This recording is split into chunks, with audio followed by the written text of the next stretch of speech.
काय गं आधी तू इथे काय करून राहिली? मी तर काहीच नाही करत आहे. इथे कचरा टाकत आहे ना तू. आता 7वी मध्ये आहे ना, तुला समजायला नाही पाहिजे की इथे लहान मुलं तरी बघ ना किती चांगले राहत आहे. किती स्वच्छ आपली शाळा आहे आणि तू इथे घाण टाकत आहे. काय कचऱ्यामुळे आपलं जीवन आहे ना, इथे साप राहू शकते.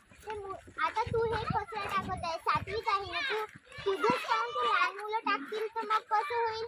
आता तुम्ही हे खाली टाकलं आणि तूच जाऊन त्या कचरापेटीत टाकशील, तसेच ते मग लहान मुलं पाहिजे आणि त्या कचरापेटीत टाकेल.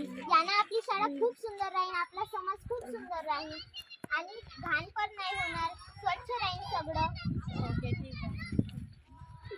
सॉरी. मला मदत करायला येणार का थोडी?